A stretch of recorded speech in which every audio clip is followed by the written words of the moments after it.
Boa noite, irmãos, graça e paz. Abra sua Bíblia em Êxodo 6.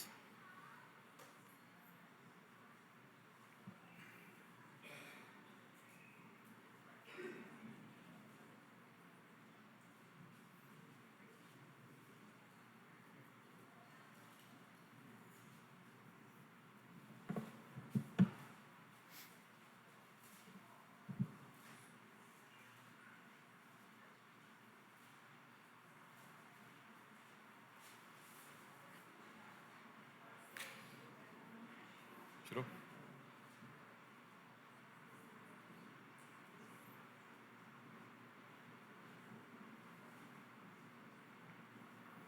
Com sua Bíblia aberta aí, vamos orar, pedir ao Senhor para falar conosco.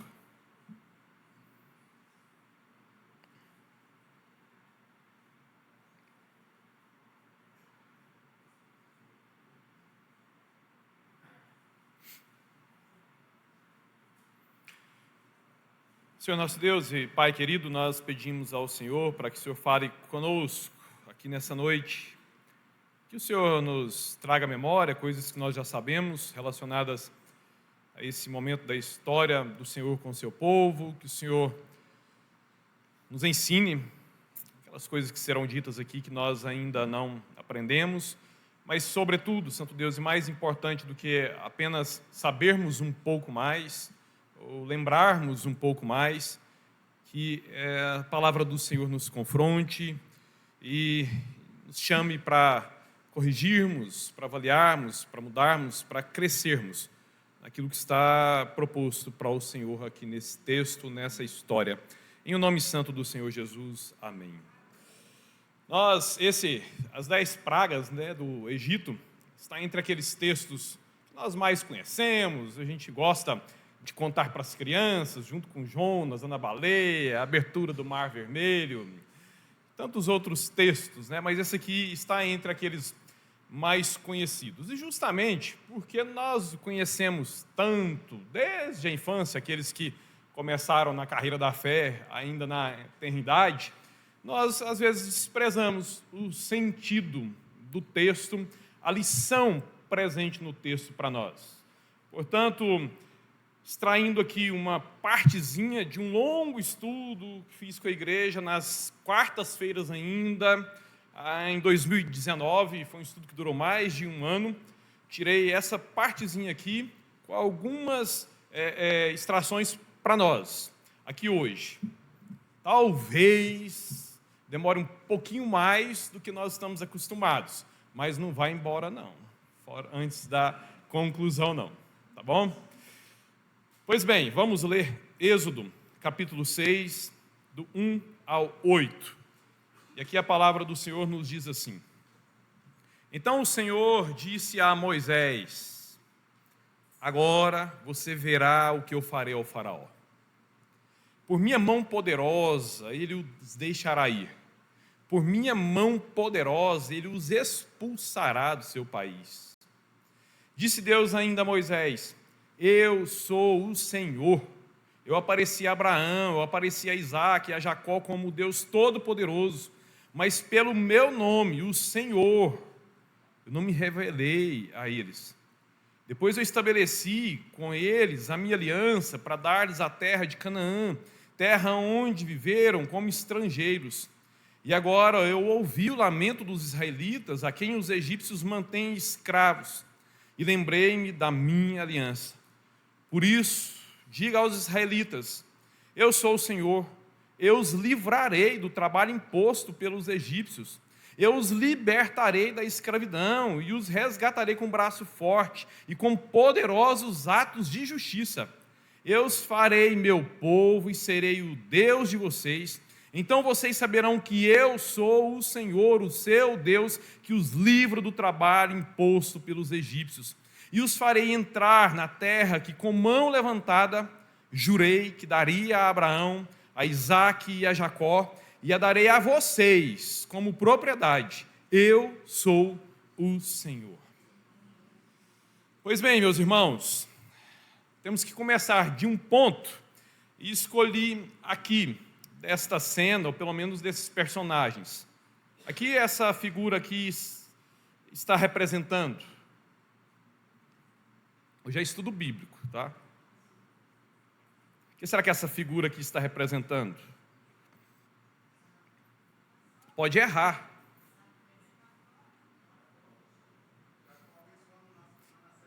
Jacó abençoando os seus filhos, né? Então, comecemos daqui. Os irmãos se lembram que Abraão, ele teve Isaac, que teve Jacó, que foi o pai de 12 príncipes, que formariam a nação de Israel. Mas, antes disso, José, um dos filhos de Jacó, depois de ser vendido pelos irmãos, estabeleceu sua vida no Egito. E depois de muito sofrimento, José se tornou a segunda autoridade depois do faraó e salvou o país da fome. Nessa ocasião, toda a família de Jacó desceu ao Egito, onde eles viveram por 4 séculos. Lá no Egito eles se multiplicaram consideravelmente, eles chegaram ali aproximadamente 70 pessoas, e os estudiosos dizem que quando eles saíram do Egito, eles eram em torno de 3 a 5 milhões de pessoas. Por isso eles passaram a ser tratados como escravos. Mas olha só, meus irmãos, o isolamento de Israel ali no Egito garantiu que aquele povo que chegou ali como uma pequena família ainda indefesa diante de grandes e poderosos povos, além deles poderem crescer ali no Egito, o Egito favoreceu que eles se multiplicassem, eles também foram preservados de serem destruídos pelos povos lá em Canaã. Porque quando eles estavam sendo formados como os filhos, os descendentes dos patriarcas, eles eram pouquíssimas pessoas, sem nenhuma história, experiência e trajetória de guerra. No entanto, eles estariam ali convivendo com os cananeus, que eram povos já antigos, povos com longos históricos e experiência na guerra, povos idólatras, e com certeza, se aquela família tivesse ficado 400 anos lá na terra dos cananeus, não haveria história de Israel para ser contada e vivida nos nossos dias. Por isso, por pior que tenha sido uma fase lá no Egito, Deus usou aquele lugar difícil, tanto para fazer eles se multiplicarem, quanto para preservá-los, para preservar a identidade deles. Está com um probleminha aí? Paciência. Quando não sair lá, acredita no que eu estou falando. Então, o sofrimento, meus irmãos, lá no Egito, foi bênção que preservou a identidade dos israelitas e os iniciou como nação. E assim, então, me lembro com os irmãos de Romanos 8, 28, porque essa é uma verdade que se aplica à minha e à sua vida. Todas as coisas, inclusive a escravidão no Egito, cooperam para o bem daqueles que amam a Deus, daqueles que são chamados segundo o seu propósito. Portanto, você foi chamado pelo Senhor, você ama o Senhor, até mesmo os eventos mais difíceis, mais sofríveis da sua vida, se você está em Cristo Jesus e você ama o Deus Todo-Poderoso, mesmo esses eventos mais difíceis são usados pelo Senhor, e o Senhor os conduz para o nosso crescimento, para o nosso bem. Princípio para eles, princípio para nós. Depois de 400 anos no Egito, os israelitas tornaram-se tão numerosos que o novo faraó ficou preocupado em que eles pudessem assumir o controle da nação. Você se lembra? O Egito foi uma nação que teve uma longa história, em uma época em que as coisas eram resolvidas por meio da guerra. E o que era muito comum nos reinos antigos era um povo completamente diferente, de uma nacionalidade completamente diferente, que de repente crescia historicamente, militarmente, invadia um país, dominava sobre aquele país, matavam, destruíam os reis, a nobreza daquele país, sentavam no trono e eles então estabeleciam a sua dinastia. O que acontece aqui é que quando José desceu lá para o Egito, aquele rei lá dos dias de José amou José, porque José foi uma bênção na vida dele. José então trouxe toda a sua família, e aquele rei amou a família de José. Mas os anos passaram, 200 anos, talvez 250 anos. E então veio uma nova dinastia, um novo povo, eliminou aquela família, os descendentes daquele faraó, lá dos dias de José, e esse novo rei agora que subiu, essa nova dinastia, essa nova família que agora estava no poder, não conheciam José, não tinha apreço nenhum pelo pai de José, pelos irmãos de José. O que eles estavam percebendo era o seguinte: esses hebreus que estão vivendo aqui dentro do país, do nosso país, eles se multiplicam mais do que nós. Aquilo que está acontecendo com muitas nações hoje. Nós sabemos que hoje, para que uma cultura seja preservada, as famílias precisam ter 2,6 filhos. Ninguém tem 2,6 filhos. Portanto, 3 filhos. Os que têm 3 filhos aí, acima, estão cooperando com a preservação da cultura. Mas nós, os que tivemos 2 filhos, estamos cooperando para gradativamente eliminarmos a cultura brasileira com o passar do tempo. Isso já está completamente instalado na Europa. E há um desespero imenso por parte daqueles países, dos governantes e agora por parte dos ateus. Porque agora os que estão dominando a Europa e construindo uma nova cultura na Europa não são cristãos, são muçulmanos. Os cristãos não lutam contra a carne e o sangue, mas muitos segmentos do Islã lutam contra a carne e o sangue. Os cristãos dão liberdade para os ateus viverem as suas vidas, ainda que em total militância contra o cristianismo. Muçulmanos não toleram isso. E os ateus estão desesperados com a multiplicação da cultura islã e dos povos muçulmanos dominando cada vez mais aquelas culturas. Essa era a preocupação do faraó naqueles dias.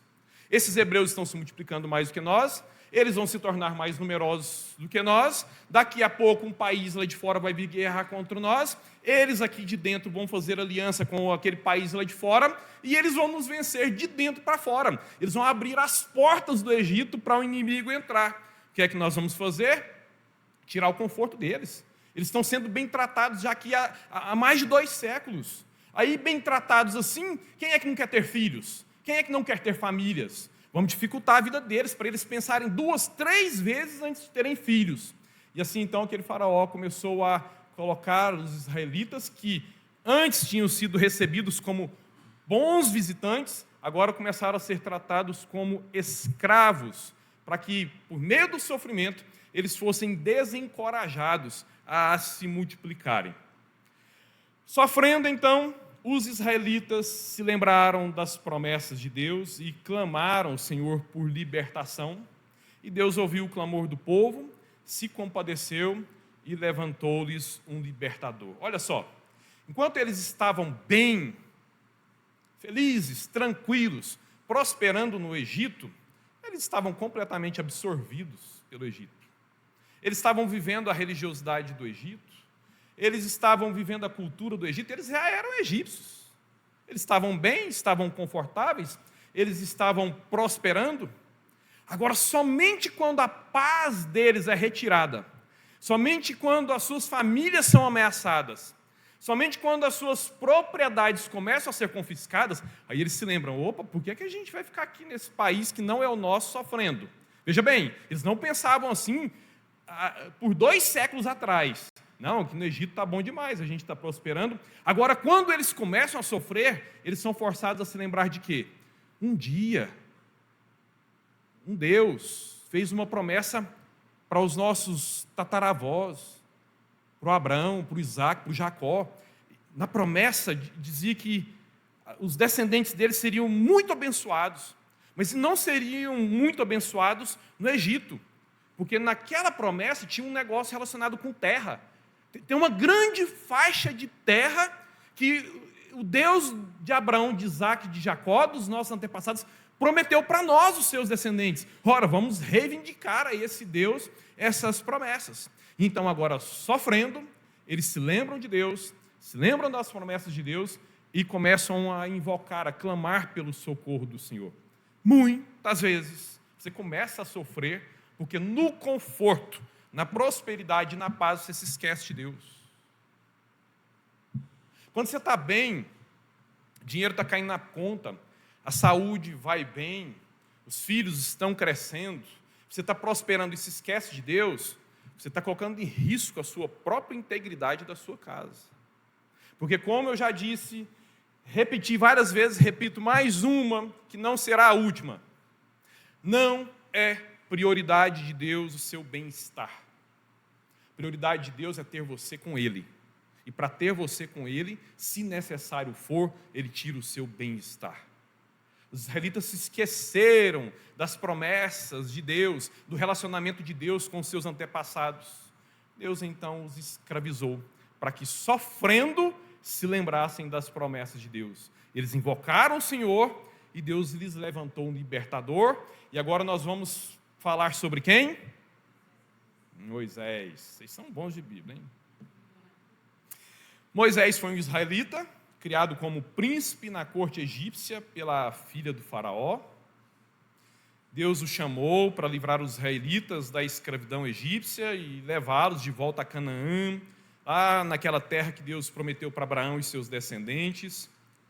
E o Moisés, que estava ali tímido, acovardado, as últimas experiências dele com o Egito foram muito ruins, e era perigoso para o pescoço dele voltar para o Egito. Levanta ali umas desculpinhas que teria dificuldades para conversar com o faraó. Quem fora do Egito era mais preparado para falar com um governante do Egito, senão ele próprio, que foi formado durante 40 anos na corte. Mas Deus, então, ele dá uma solução para as nossas desculpas. Vai Arão com você? Deus compreende a fraqueza de Moisés e manda o seu irmão Arão, o irmão mais velho, para ir com Moisés, a fim de reivindicar a libertação dos israelitas lá da escravidão do Egito. Claro, nós sabemos a história, Faraó não deixou o povo sair porque o Senhor lhe endureceu o coração. A conta de Faraó, a reflexão de Faraó, ela é econômica. Ora, desde que esse povo foi transformado em escravos, esse negócio está dando lucro. É muita mão de obra escrava. Olha quantos palácios, quantos monumentos eu já construí pelo trabalho escravo dos hebreus. Aí chega aqui esse Moisés, esse tal de Arão, fala com os anciãos deles, e eles vêm aqui falar para mim assim, ó, deixa esse povo sair para ir cultuar o Deus deles lá no deserto, e eu perder toda essa mão de obra escrava. Deus então, por meio de uma reflexão econômica, endureceu o coração do faraó. Porém, o próprio Deus, que estava por trás daquilo, forçaria Faraó a mudar de opinião, quando então ele enviaria as 10 terríveis pragas. Você se lembra quais são as 10 pragas do Egito? Podem falar, não precisa ser na ordem, não. Rãs. Não, tsunami não. Tem nada a ver com... Você não falou de tsunami. Gafanhotos, piolhos. Teve gente que não mexeu a boca nem uma vez, eu vou perguntar isso. Água transformada em sangue. Aqui está na ordem. Rãs, piolhos, moscas, peste dos animais, úlceras, chuva de granizo e raios, gafanhotos, trevas, morte dos primogênitos. Muito importante você entender isso aqui, porque aqui a coisa começa a reverberar em nós aqui. Cada uma das 10 pragas foi um duro golpe de Deus contra algum aspecto da religião egípcia. Deus, de propósito, endureceu o coração de Faraó para que ele tivesse o motivo para enviar as 10 pragas. E com cada uma dessas pragas, Deus ia golpear duramente algum aspecto da religião lá dos egípcios. Por quê? Porque o seu povo não conhecia o culto ao Deus de Israel. Aquelas pessoas que estavam ali no Egito, os israelitas, eles estavam ali há mais de 400 anos. Portanto, você tinha várias gerações que haviam nascido e morrido no Egito, e toda aquela geração que sairia dali para formar a nação de Israel lá na Terra Santa, só conhecia o culto, a religião e as divindades egípcias. Era muito importante que eles vissem que aqueles deuses não eram tão poderosos assim. Mais do que isso, Era muito importante que eles entendessem que havia um Deus que estava muito, mas infinitamente acima daqueles deuses do Egito. Por isso o Senhor ele se coloca no octógono para lutar, para brigar, para humilhar com golpes duros todos os principais aspectos da religião egípcia. Primeira praga, qual é? Água em sangue. Transformação da água em sangue. Meus irmãos, aqui já começa a acontecer algo bastante interessante. A primeira divindade humilhada foi o deus Hapi. Você estudou história, e mesmo lá na história secular, você se lembra que a prosperidade do Egito, que foi uma das maiores potências mundiais do mundo antigo, se dava por causa do rio Nilo, das enchentes do rio Nilo. Então, o rio Nilo, regularmente, ele tinha suas cheias. Com as suas cheias, ele trazia nutrientes com as águas. Quando as águas baixavam, os nutrientes ficavam depositados no solo. E aí, então, numa época em que não existia pivô, que não existiam agrotóxicos modernos, que não existia toda essa ciência da agricultura, naturalmente, por causa das cheias e das baixas do Nilo, a terra se tornava muito fértil. E tudo que eles plantavam ali produzia abundantemente. Muita comida para o povo, muita comida para eles venderem, para alimentarem os vizinhos, e isso fez com que o Egito se tornasse na maior potência mundial ali do mundo antigo. E esse Deus Hapi, ele era considerado pelos egípcios. Essa é uma invenção humana, essa é uma criação da mente, do coração humanos, influenciados por Satanás. Eles criaram, idealizaram essa divindade, chamada Hapi, e eles diziam que o Hapi era o padroeiro, o que controlava as enchentes do rio Nilo. Quando então as águas foram transformadas em sangue, as águas se tornaram tóxicas. E o que foi que aconteceu? Os peixes morreram, e não somente as águas do Nilo, mas as águas de todos os lagos, de todos os rios próximos ao Nilo, as águas que as pessoas tinham colhido nas bacias das suas casas, se tornaram em sangue. Então, num momento muito rápido, eles não tinham mais peixe para comer, porque os peixes morreram e apodreceram, as águas se tornaram tóxicas, podres, a situação se tornou nojenta, porque eles não tinham mais água limpa para beber, quem bebia adoecia. E o que é que Deus estava forçando os egípcios a sentirem contra o seu Deus? Nojo do seu próprio Deus. Eles olhavam para o Egito, que o normal seria eles se prostrarem diante do Egito, o Nilo, aliás, adorar o Nilo, ó divindade Hapi. Eles olhavam e sentiam náuseas. É como se nós estivéssemos aqui para adorar o Senhor e nós nos lembrássemos de Jesus, da cruz do Senhor Jesus, e sentíssemos vontade de vomitar, sentíssemos nojo do Senhor Jesus. E era isso que Deus estava fazendo com eles. Deus estava fazendo eles a sentirem nojo de uma das suas principais divindades. Aí pensa o conflito no coração desse povo. Gente, eu tenho que adorar Hapi, eu tenho que adorar o rio Nilo, mas eu estou com nojo, eu não estou conseguindo adorar ele, eu estou sentindo aversão a ele está trazendo desgraça para minha casa, o meu filho bebeu das suas águas e meu filho está doente, eu não tenho mais peixes para alimentar minha casa, eu não tenho água para dar para os meus. Então, ao invés de desejarem adorar o Nilo, eles estavam desejando cuspir no Nilo, eles estavam desejando vomitar diante do Nilo. A segunda praga, rãs. Quem gosta de sapo aí?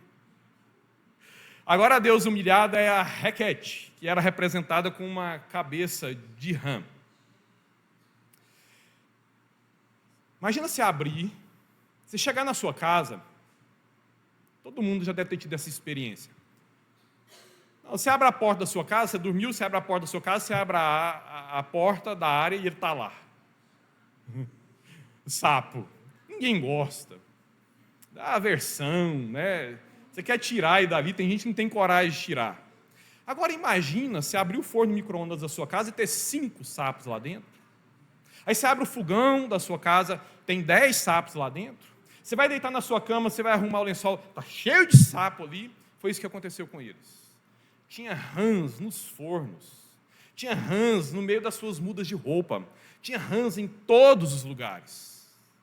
E aí, então, o que é que Deus estava mais uma vez fazendo com os israelitas?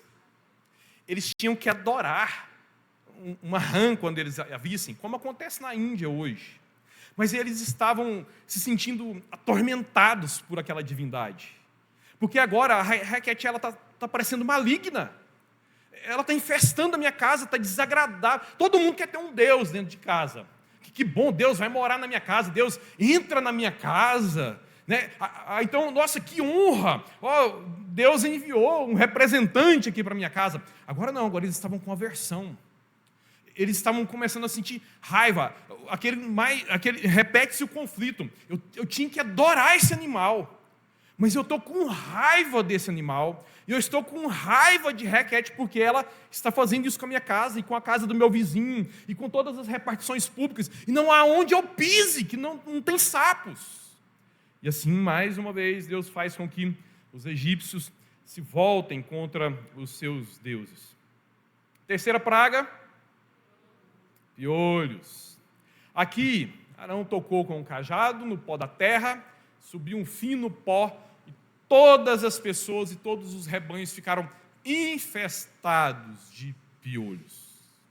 Deus humilhado, sacerdotes, e também juntamente com os sacerdotes, o Deus Tote. Por quê? Porque o Deus Tote ele era conhecido como o Deus do conhecimento, da sabedoria, da arte, da magia. E por que é que agora os sacerdotes começam a ser humilhados juntamente com essa divindade? Porque as outras pragas os sacerdotes conseguiram reproduzir. Eles foram lá, fizeram alguma química, algum truque, e eles conseguiram reproduzir para iludir Faraó. Agora eles não conseguiram. E eles pesquisaram em todos os seus livros, e eles invocaram o Deus Tote, não acharam solução para aquele problema. E qual foi a conclusão a que os sacerdotes, já na terceira praga, começaram a chegar? Tem uma coisa espiritual aqui. Tem alguém lutando contra os deuses egípcios, e por 3 vezes os deuses egípcios perderam. E parece que os deuses egípcios, além de perder essa batalha contra essa outra divindade, que os hebreus dizem ser o Deus de um tal de Abraão, de Isaac, de Jacó, que está chamando eles para adorarem eles lá no Egito, lá no deserto, parece que não apenas os nossos deuses estão perdendo para eles, mas parece que eles estão começando a nos deixar sós, porque a gente está invocando Tote, não vem nenhuma ideia. O faraó está cobrando resultado, está cobrando trabalho, a gente é bem pago para isso, e a gente não está conseguindo reproduzir esses milagres, a gente não está conseguindo trazer solução para o problema.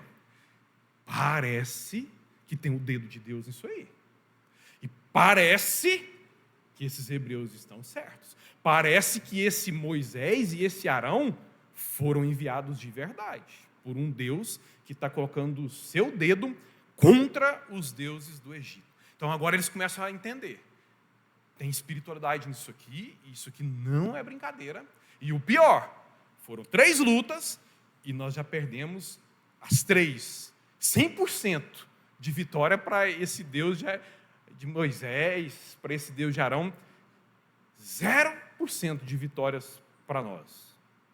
E assim, então, eles são levados para a 4ª praga. Qual é? Moscas.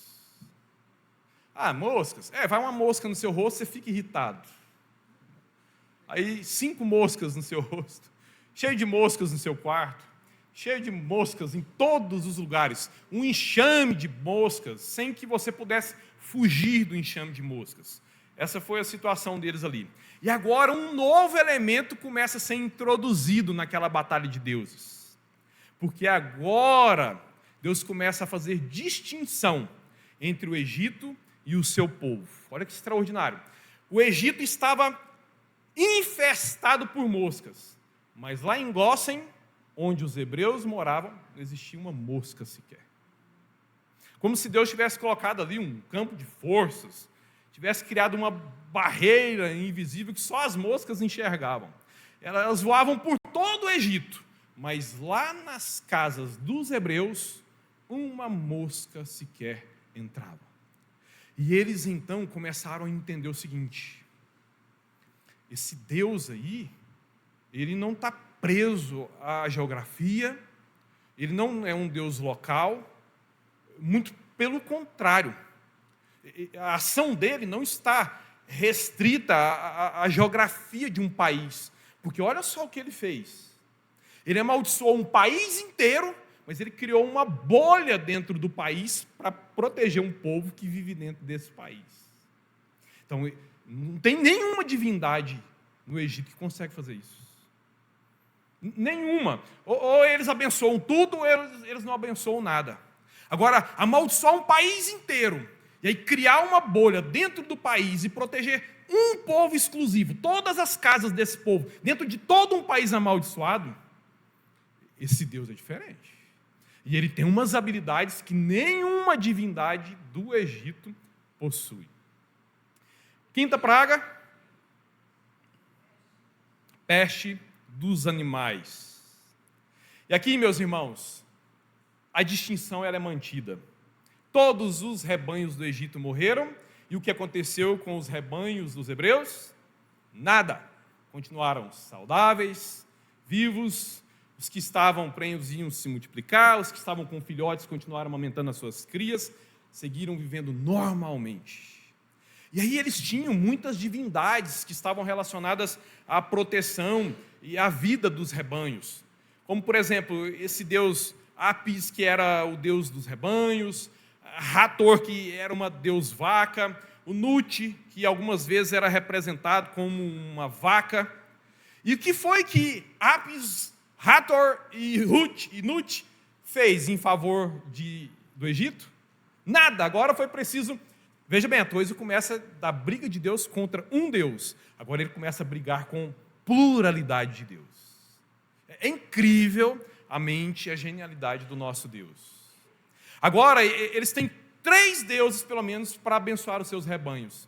E os 3 deuses juntos nada puderam fazer em favor do seu gado. Mas parece que aquele dedo de Deus, ao mesmo tempo que pesa contra nós, favorece os hebreus.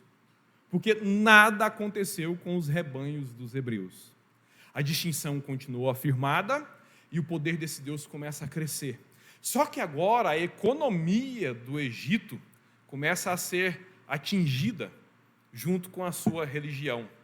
E aí nós vamos para a 6ª praga.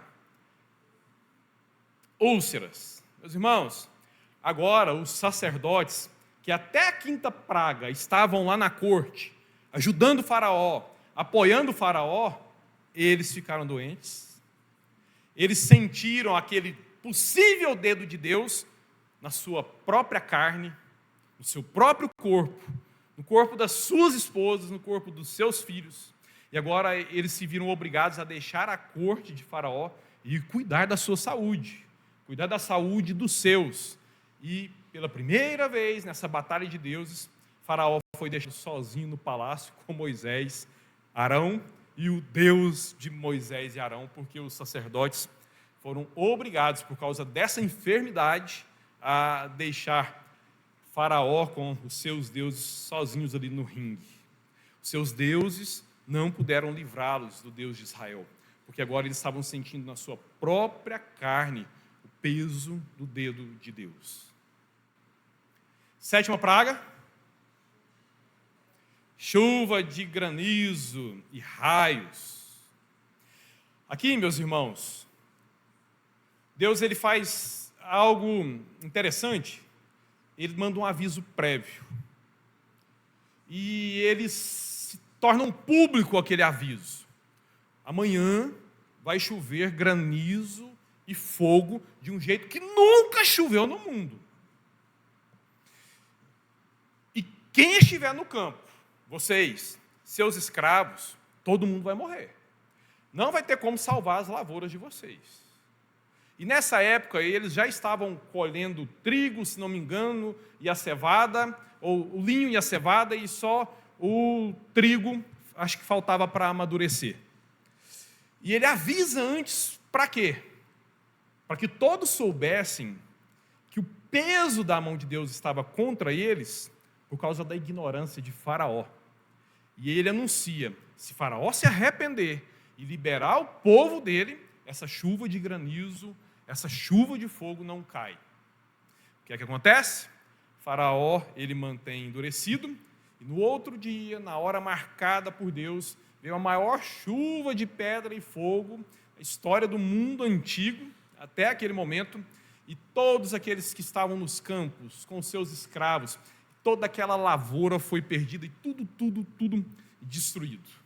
E agora nós vemos outras divindades sendo humilhadas. Íris, deus das águas, que controlava as chuvas, e Osíris, o deus do fogo, que controlava os raios.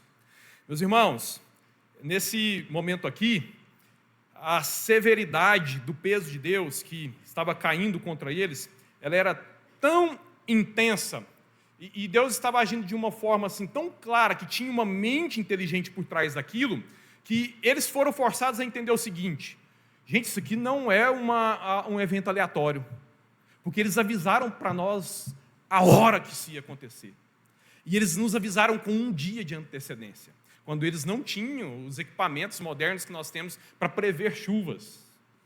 Então, esse Deus, ele controla a chuva. Ele fala que ele vai mandar chuva numa hora, e ele manda chuva numa hora. E ele fala que essa chuva vai ser muito intensa, com granizo e raios, e ela veio com granizo e raios. Então, Osíris e Íris, eles não podem, eles controlam a chuva, eles controlam os raios, para que não hajam tragédias em nossas casas, mas eles perderam. Quem sabe eles até tentaram impedir essas coisas, mas eles perderam, porque olha quanta gente morreu. Os nossos campos, as nossas lavouras estão completamente devastados. E aqui acontece algo interessante, porque versículo 20 diz que alguns conselheiros de Faraó já estavam crendo no Deus de Israel. Porque eles que primeiro ficaram com medo daquele possível dedo de Deus, depois se viram tocados pelo dedo de Deus, o que é que agora eles fizeram? Foram para casa um dia antes, para recolher os seus servos, para que eles e os seus servos não morressem.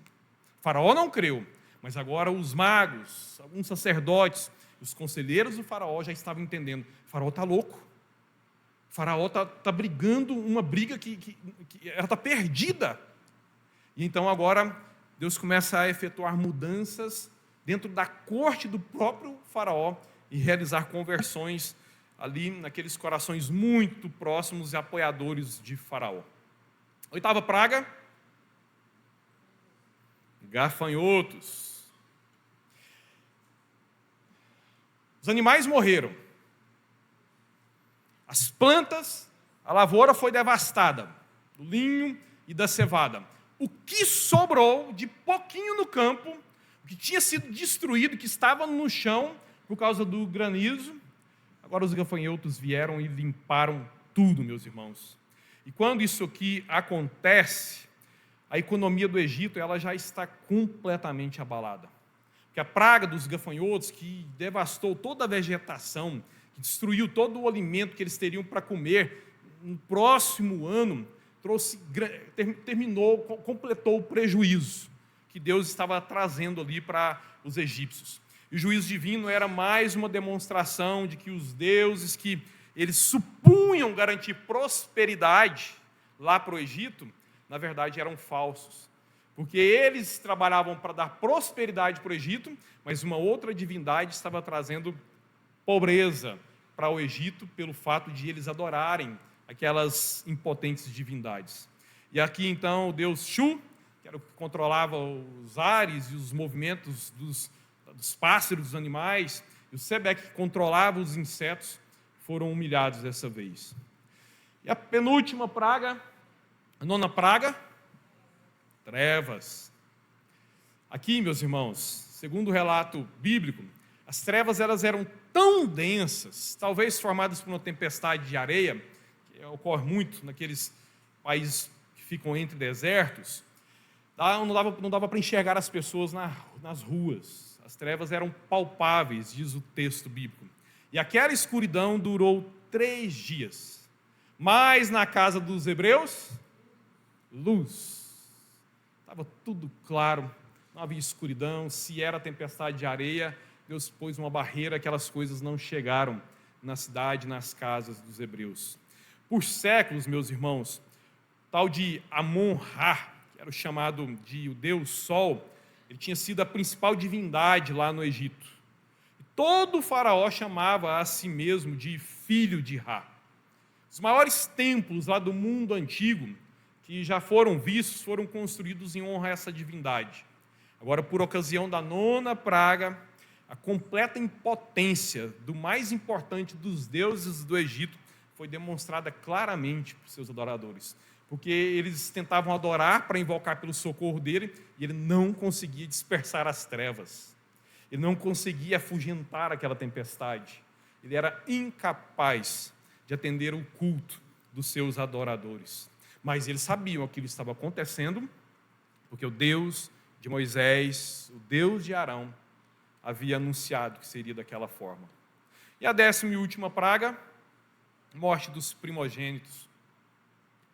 A morte dos primogênitos, meus irmãos, vocês se lembram, causou a maior humilhação para a religião do Egito. Deus anunciou que o anjo da morte visitaria o Egito, todos os primogênitos morreriam naquela noite, em uma única noite. E como nós sabemos, os seus reis eles eram considerados deuses e eram aceitos como filhos de Ra. No entanto, o faraó não só não conseguiu livrar o povo, como na sua própria casa havia luto. Seu próprio filho morreu. A rendição de Faraó e do Egito ela foi completa. Na noite mesmo, o faraó nem esperou amanhecer. Mandou que seus conselheiros fossem chamar Moisés e Arão para que aquele povo saísse rapidamente lá do Egito. Ele não apenas ordenou, meus irmãos, que eles deixassem o país levando tudo que eles possuíam, mas ele também pediu que Moisés e Arão fizessem algo por eles que Moisés e Arão jamais poderiam imaginar no começo de todo aquele conflito. Palavras do faraó: vão embora e abençoem a mim também. Entendeu? Se eles têm poder para amaldiçoar, se eles invocarem, adorarem esse Deus, se lembrarem de mim, ao contrário de ser amaldiçoado como eu tenho sido até aqui, ele está com um país devastado, economicamente devastado, a religião devastada, os seus súditos, os seus braços direitos o deixaram, o seu filho está morto dentro da sua casa. Então vão embora, levem tudo, vão adorar esse Deus, mas lembrem de mim, invoquem esse Deus para que ele abençoe a mim também. Qual era o objetivo ali das pragas? Humilhar os deuses egípcios, porque nós sabemos, irmãos, no imaginário do mundo antigo, tudo que acontecia aqui no mundo era um reflexo do que acontecia no mundo espiritual. É claro que sim, né, em grande sentido, é mesmo, o mundo espiritual interage o tempo todo com o nosso mundo material, mas eles entendiam que realmente existiam deuses que abençoavam as nações. Por isso eles entendiam que quando um país entrava em guerra contra outro, e um país saía vencedor daquela guerra, no entendimento deles, antes daquele país derrotar o outro, na batalha entre os deuses do país vencedor, no mundo dos deuses, tinham derrotado os deuses do país perdedor. Por isso era tão importante, meus irmãos, que fosse assim no mundo antigo. Deus mandar matar todo mundo, as coisas resolvidas por meio da guerra, porque era o imaginário cultural, espiritual daquela época. E Deus, como Ele fala em linguagem balbuciada, Ele desce no nosso nível para falar conosco, para nós entendermos Ele como Ele é, fala na nossa linguagem infantil, Ele, inclusive, respeita as épocas, as culturas e os tempos em que nós vivemos. No mundo antigo, o entendimento era esse. As batalhas dos deuses resolviam a derrota ou a prosperidade dos países aqui. Deus, então, ele agia assim também com o seu povo. Por isso, no entendimento do mundo todo ali, Se o Egito era a maior potência mundial no tempo, na história naquele momento, é porque os deuses do Egito eram os deuses mais poderosos, os deuses mais sábios, os deuses mais extraordinários. E assim, então, quando Deus ele começa a se apresentar para o mundo através do seu povo, era importante que ele humilhasse aquelas divindades criadas pelos homens, para se mostrar como sendo o único Deus que derrotou todos os principais e maiores deuses do Egito. Deus ele declara isso nesse texto: eu vou humilhar os deuses egípcios. Mas ele tinha propósitos muito nobres nisso aqui, como são nobres todos os propósitos de Deus. Ele queria anunciar o seu nome para toda a terra, para que a terra toda, para que todas as famílias da terra, para que todos os povos se rendessem a Deus, se convertessem a Deus, e viessem adorar ao único e verdadeiro Deus e abandonassem assim os seus ídolos e as suas falsas religiões. Esse era o propósito de Deus, quando ele se mostra tão poderoso assim no Egito, quando ele se mostra tão poderoso, favoravelmente ao seu povo Israel. Mas ele também tinha um propósito a cumprir no coração do seu próprio povo. Ele queria tornar-se no Deus de Israel. Porque até então, aquele povo que vivia ali no Egito, já há 4 séculos, quando eles se lembravam do Deus Todo-Poderoso, Criador do céu e da terra, eles se lembravam como o Deus de Abraão, o Deus lá de Isaac, o Deus lá de Jacó, que se relacionou lá com os nossos tataravós há quase 500 anos atrás. Era assim que eles se lembravam, de uma história de um Deus que conviveu com os patriarcas no mundo que nem existia mais, quando eles viviam peregrinando lá numa tal de terra de Canaã. Toda a experiência religiosa de toda aquela geração era a experiência do Egito. Todo o contato que eles tinham era com os deuses egípcios. Todo o culto com o qual eles tinham tido contato era o culto aos deuses egípcios. O que Deus declara aqui nesse texto para os israelitas é: eu não sou apenas o Deus de Abraão, Isaac e Jacó. Eu sou o seu Deus. O seu coração tem que entender isso. Eu não sou o Deus apenas de Davi, não sou o Deus apenas de Pedro, não sou o Deus apenas de Paulo. Deus quer que a senhora entenda, Márcia, Deus é o seu Deus. Irmão Filinto, Deus quer que o senhor entenda, Deus é o seu Deus pessoal. Jefferson, você tem um Deus pessoal, e é o mesmo Deus de Davi, de Paulo, de Pedro, é o seu Deus, Val. E era isso que Deus estava fazendo ali naquele momento. Israel, para de me chamar de o Deus de Abraão, de Isaac e Jacó. Eu sou o seu Deus. Eu não atuei há 500 anos atrás. Eu atuo poderosamente aqui hoje, lutando em favor de vocês contra os seus inimigos, lutando em favor de vocês para abençoá-los, para torná-los prósperos, para fazer com que vocês sejam um povo conhecido no mundo como a menina dos olhos de Deus, porque eu sou o seu Deus. E meus irmãos, assim como Israel lá no Egito, nós também vivemos neste mundo rodeados por muitos ídolos. E aí não pense nos ídolos das religiões, não. Pense nos piores ídolos. Porque os ídolos das religiões, eles são muito pequenos, muito fracos, diante dos deuses que tentam os nossos corações, evangélicos, protestantes. Aquele ídolo chamado trabalho, para o qual você se curva, não apenas para sustentar a sua família e para honrar a Deus, mas para você se matar, para você idolatrar. Eu amo, eu sou um homem de trabalho, eu sou um homem de trabalho, meu negócio é assim, arregaçar as mangas, e aí o trabalho se torna, não mais num ganha-pão para a família, mas num ídolo. E aí eu sacrifico o meu tempo com a minha esposa, eu não dou mais meu tempo para os meus filhos, eu não cuido da minha saúde, eu não tenho tempo para adorar e servir a Deus, ter um ministério na igreja. Não, porque eu trabalho. Oh, Deus, trabalho. Oh, Deus, trabalho.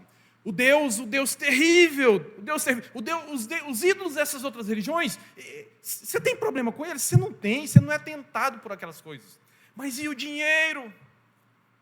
que foi o único objeto a quem Jesus atribuiu o nome próprio, Mamon.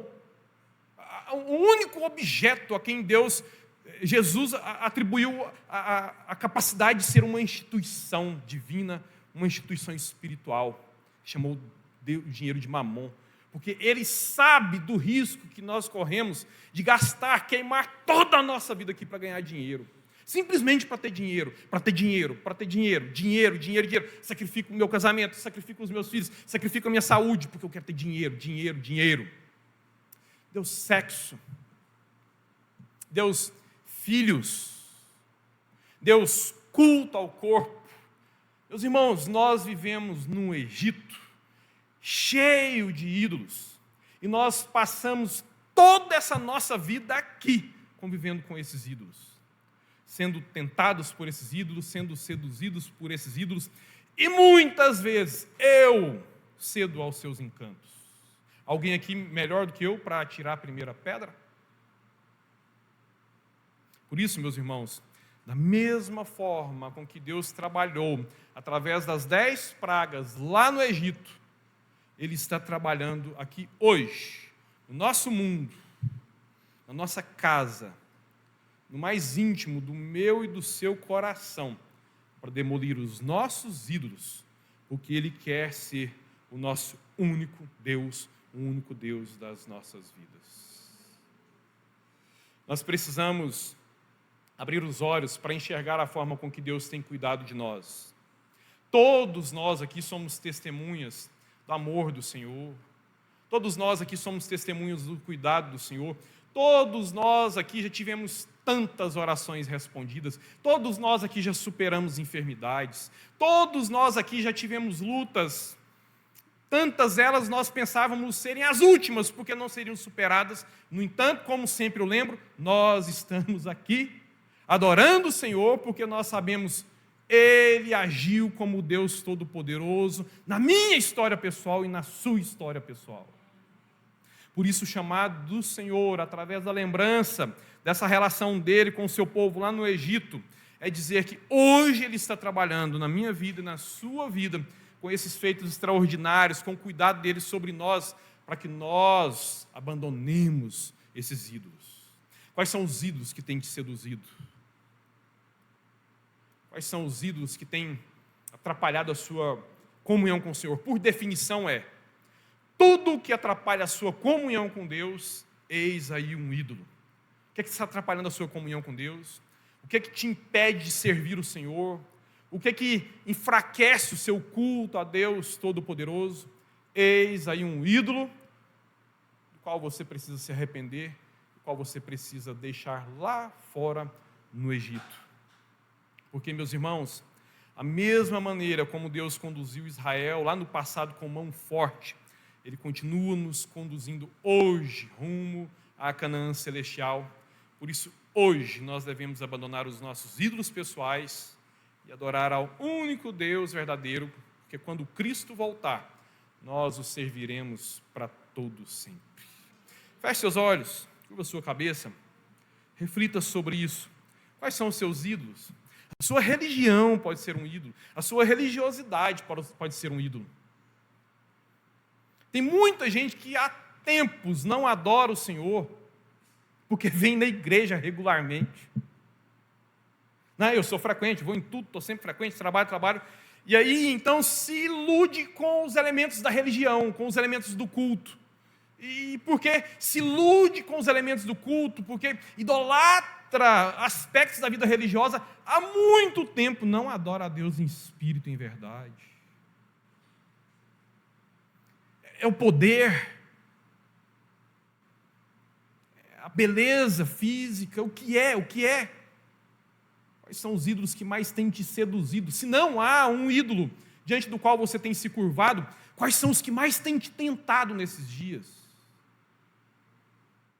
Não se sinta pronto, porque você não está. Nós fomos advertidos a estarmos sempre vigilantes. Vigiai e orai para que vocês não caiam em tentação. Se não houver vigilância, você pode sim em algum momento cair de joelhos diante desse ídolo e virar as costas para o Senhor.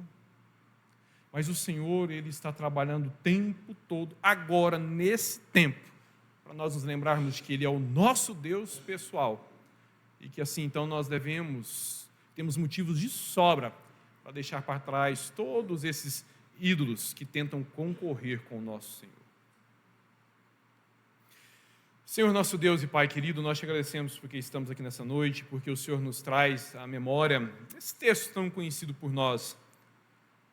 Obrigado porque alguns certamente já foram chamados pelo Senhor em outros momentos a essa reflexão, mas obrigado porque hoje aqui nessa noite o Senhor está chamando a todos nós, como o Senhor fez com Israel naquele tempo.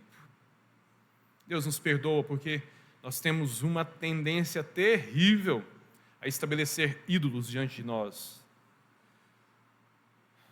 Quantas vezes, Santo Deus, coisas, pessoas, lugares, verbos, ações, atitudes tomaram o nosso tempo a ponto de pararmos de te buscar. Uma agenda, idolatramos uma agenda, Senhor, a ponto de não haver tempo para muitas coisas, principalmente relacionadas com dinheiro,